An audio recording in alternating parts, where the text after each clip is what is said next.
ఏపీలో రిషికొండ చుట్టూ ఇప్పుడు మళ్ళీ రాజకీయ మాటల యుద్ధం జరుగుతోంది. పవన్ కళ్యాణ్ రిషికొండకు వెళ్లారు. రిషికొండ ప్యాలెస్ పెచ్చులూడుతోంది. 450 కోట్ల రూపాయల ప్రజాధనాన్ని దుర్వినియోగం చేశారు అని పవన్ కళ్యాణ్ అన్నారు. దానికి మాజీ మంత్రి గుడివాడ అమర్నాథ్ మళ్ళీ కౌంటర్ ఇచ్చారు. ఒకసారి పవన్ కళ్యాణ్ ఏమన్నారు, దానికి గుడివాడ అమర్నాథ్ ఏం కౌంటర్ ఇచ్చారో చూద్దాం. మేము చూస్తున్నప్పుడు పెచ్చులు ఊడిపోతూ ఉన్నాయి. ఆ సీఎం ఆఫీస్ బ్లాక్లో ఆల్మోస్ట్ వాళ్ళు ఎవరు పేషీలో కూర్చునే ఆ పైకప్ పడిపోయింది, నీళ్లు లీక్ అవుతున్నాయి. ఇది రెండు చేయాలి. ఒకటి, బిల్డింగ్స్ అన్ని సేఫ్టీ ఆడిట్ జరగాలి, అదొకటి చర్చించాం. రెండు, అసలు దీని ఎట్లాగా సేఫ్టీ ఆడిట్ జరిగిన వెంటనే ఎట్లా దీని ఆదాయ మార్గాలు పెంచాలి. మీరు ఎవరైనా సరే వ్యాపారం చేద్దాం అనుకున్న వాళ్ళు కూడా ఇలా గత ప్రభుత్వం ఏం చేసింది, అది వాళ్ళ ముఖ్యమంత్రి కార్యాలయం కింద, వాళ్ళ నివాసం కింద, వారి కుటుంబ నివాసం కింద పెట్టారు. జన్సన్ కాదండి, అది ఆటోమేటిక్గా అది గవర్నమెంట్ బిల్డింగ్. ఇప్పటికే 15 మాసాలు లేట్ చేశారు వాళ్ళు. మేము ఆ రోజు నుంచి చెప్తున్నాం, అది స్టేట్ గెస్ట్ హౌస్ కిందో లేకపోతే గవర్నర్స్ బంగ్లా కిందో దేనికో వాడండి, అది గవర్నమెంట్కి సంబంధించినటువంటి బిల్డింగ్లు అని చెప్పి మేము కూడా అదే మొత్తుకుంటున్నాం కదా. నాకు అందులో కనబడుతుంది ఏంటంటే, ఇది ఎవరు వాడుకోవాలనే దాని మీద పోటాపోటీగా పైరువీలు జరుగుతున్నాయి. అది పవన్ కళ్యాణ్ గారు వాడుకోవాలా, లోకేష్ గారు వాడుకోవాలా, చంద్రబాబు నాయుడు గారు వాడుకోవాలా, వీళ్ళ ముగ్గురికి మధ్య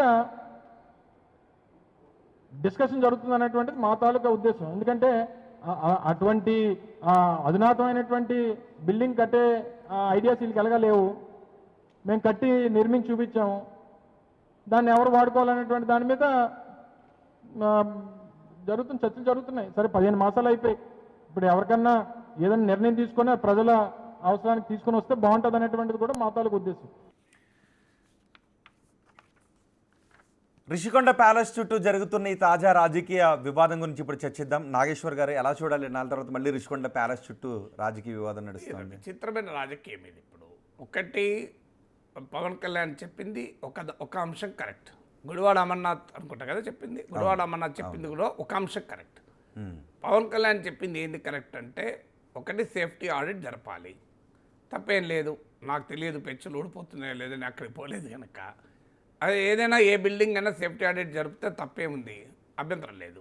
రెండవది, దాన్ని ఎలా ఆదాయం వచ్చే మార్గంలో దాన్ని ఉపయోగించుకోవాలి అని, ఈ 2 పనులు చేయాలి, తప్పలేదు.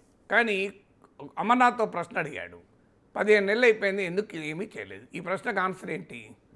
ఎందుకు మరి 15 నెలలైనా 100 కోట్ల 500 కోట్లతో కట్టారన్నది కదా అభియోగం.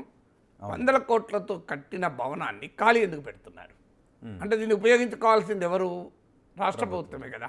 జగన్ కట్టినా ఇంకెవరు కట్టినా ప్రభుత్వ డబ్బుతో కట్టారు. అల్టిమేట్గా అది కట్టారు, సో ప్రభుత్వం ఉపయోగించుకోవాలి కదా. 15 నెలలుగా ఎందుకు ఉపయోగించుకుంటలేరు? కారణం రాజకీయము. ఎందుకంటే అది అలాగే పెట్టి చూడు, ఇంకో జగన్ వృధా చేశాడు డబ్బును అనేది చెప్పడానికి ఒక రాజకీయ నరేటివ్ కొరకు కూటమి ప్రభుత్వం దాన్ని నిరుపయోగంగా పెట్టి ప్రజాధనాన్ని వృధా చేస్తుంది. సో ఇది ప్రజాధనం వృధా కదా. ఇప్పుడు తప్పు కట్టిన వారిది తప్పైతే దాన్ని ఖాళీ పెట్టిన వారిది కూడా తప్పే కదా. సో కట్టిన వారిది ఖచ్చితంగా తప్పే కావచ్చు, ఖాళీ పెట్టిన వారిది కూడా తప్పే కదా. మీరు ఎందుకు ఖాళీ పెడుతున్నారు? 15 నెలలైనా ఆలోచించే పరిస్థితి లేదా? నాలుగు అప్పచెప్పండి, 4 ఎక్స్పర్ట్స్తో మాట్లాడి 10 రోజుల్లో రిపోర్ట్ ఇస్తా, ఎట్లా వాడుకోవాలో, దాన్ని ఏ రకంగా లాభం వచ్చే రీతిలో వాడుకునేలా ఏం చేయాలో 4 ఎక్స్పర్ట్లతో చెప్తారు. ఏమున్నదండి అలా? జర్నలిస్ట్గా నాలాంటి వాడు 4 ఎక్స్పర్ట్ అడిగి ఒక స్టోరీ రాయగలుగుతాడు. మీరెందుకు చేయలేరు దానికి? ఇది మొదటిగా అడగాల్సిన క్వశ్చన్. అందువల్ల పవన్ కళ్యాణ్ అంటున్నది నిజం.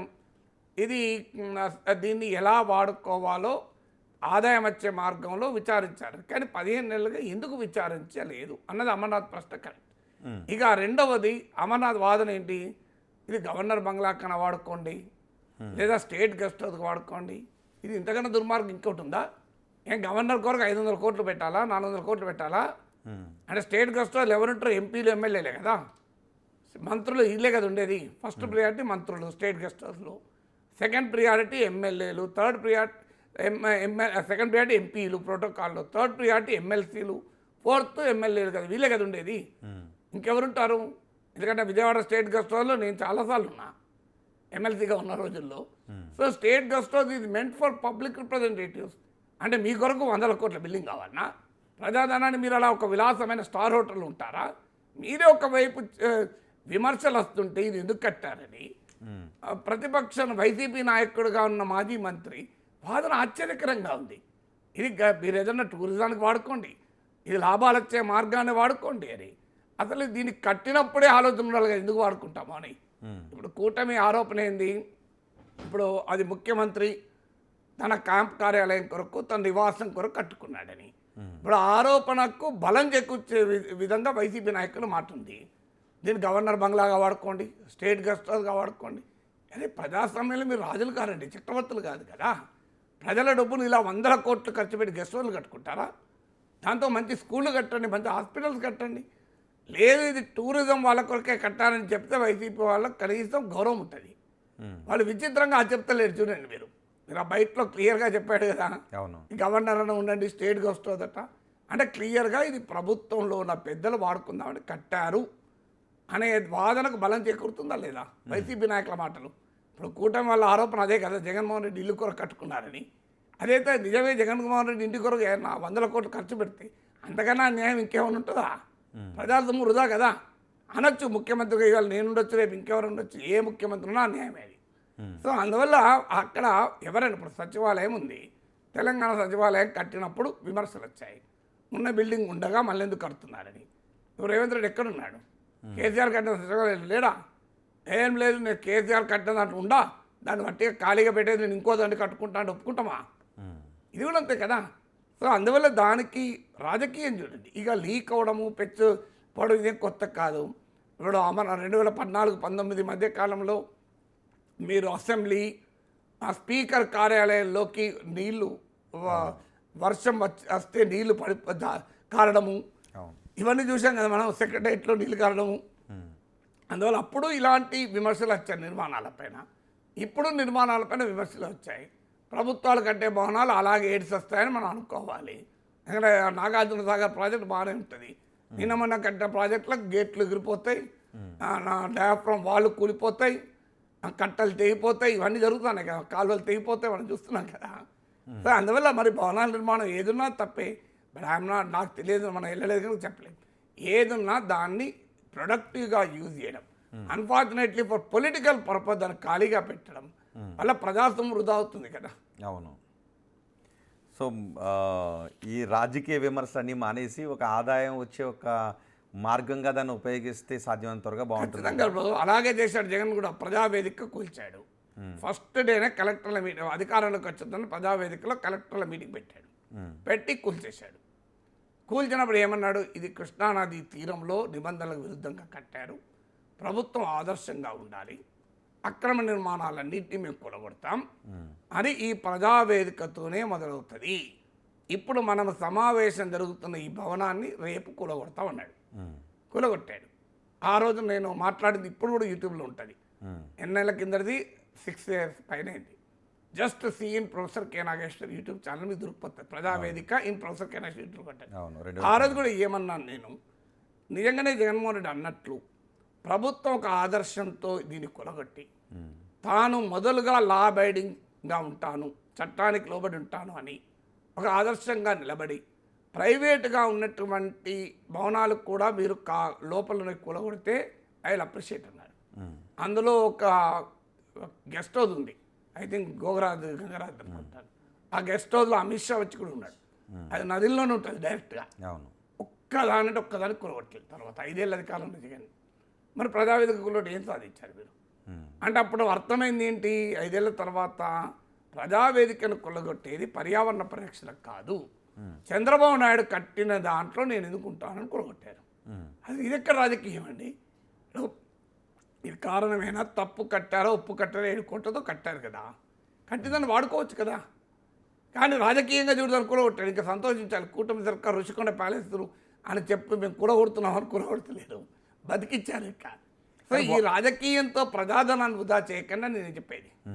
కానీ వాడుకోవడంలో ఎందుకు విఫలమవుతుంది అనుకోవాలి? ఎందుకు ఏమీ లేదు, దాన్ని అలాగే ఇప్పుడు ఒకసారి అది టూరిజం డిపార్ట్మెంట్కి ఇచ్చి 5 star హోటల్ చేశారనుకో, 7 star హోటల్ చేశారనుకుందాం, ఏమి దాని నుంచి ఆదాయం వస్తుంది.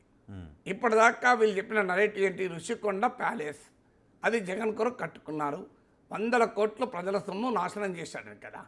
ఒకసారి దాంట్లో అది 7 star హోటల్ వచ్చి వాడు డబ్బులు ఇస్తుంటే ప్రభుత్వానికి అది లాభంగా మారింది అనుకో, ఈ నరేటివ్ దెబ్బతింటుంది కదా. కానీ పొలిటికల్ నరేటివ్ కొరకు ఋషికొండ ఖాళీగా పెడుతున్నారు. నేననేది అంటే ప్రజావేదికను జగన్ కూల్చిన, ఋషికొండ ప్యాలెస్ను కూటమి సర్కార్ ఖాళీగా పెట్టిన, జరిగింది ఏంటి? ప్రజలకే కదా నష్టం. ఓకే. జగన్ ఓకే చంద్రబాబు తప్పుగా కట్టాడు అనుకుందాం, ప్రజావేదిక నిజమే, నదీ తీరంలో ప్రతి కట్టాడు, అది అక్రమ నిర్మాణం, కూలగొట్టాలి. కానీ మీరు అన్ని ప్రైవేట్ వాళ్ళు కూడా కూలగొడితే అది గొప్పతనం అవుతుంది. ఓకే. ప్రజావేదిక కూలగొట్టి మీదేని ముట్టుకోకపోతే 5 ఏళ్ల తర్వాత ఏమని చెప్పాలి? సో ఆనాడు ప్రజావేదిక కూల్చిన జగన్మోహన్ రెడ్డి ఎలా ప్రజాధనాన్ని వృధా చేశాడు, ఇలా ఋషికొండను భవనాన్ని ప్యాలెస్ కోటన్ కోట్ను 15 నెలలుగా ఖాళీగా పెట్టి కూటమి ప్రభుత్వం కూడా అలాగే డబ్బు వృధా చేస్తుంది కదా. రైట్. ఈ 15 నెలల్లో నెలకు ఒక 10 లక్షలు ఇవ్వకపోయేవాళ్ళ? అంత భవనం కదా. అవును. నెలకు 10 లక్షల రెంట్ కన్ను మూసుకొని వస్తాయి కదా. అవును. నా అనుమానం నెలకు 10 లక్షలు, నెలకు 1 కోటి రూపాయలు, 50 లక్షలు వస్తాయి. అంటే ఈ 15 నెలలు ఎంత వచ్చు? 7-8 కోట్లు వచ్చు కదా. అవును. అది ప్రజలకు ఉపయోగమే కదా. ఎందుకు వృధా చేస్తున్నారు? నిర్ణయం తీసుకోవడానికి ఇంత జాప్యమా? రైట్. మరి చూద్దాం రిషికొండ ప్యాలెస్ని ఎలా ప్రజోపయోగకరంగా ఆదాయ మార్గంగా ఉపయోగించడానికి ప్రభుత్వం ఏం చేస్తుంది, అలాగే పెచ్చులు ఊడిపోతున్నాయన్న దానిపైన సేఫ్టీ ఆడిట్ జరిపిస్తుందా, సేఫ్టీ ఆడిట్లో ఏం తేలుతుంది అనేది చూద్దాం. మరి లేదు దీని చుట్టూ ఇంకా ఆడిట్ రాజకీయ జరగడం లేదు, పొలిటికల్ ఆడిట్ జరుగుతుంది. జరుగుతున్నది పొలిటికల్ ఆడిట్. కరెక్ట్. దీని చుట్టూ ఇంకా ఇదే పొలిటికల్ ఆడిట్, పొలిటికల్ మాటలు వీడుతూ ముందుకు వెళ్తారా, ఏం జరుగుతుందో చూద్దాం.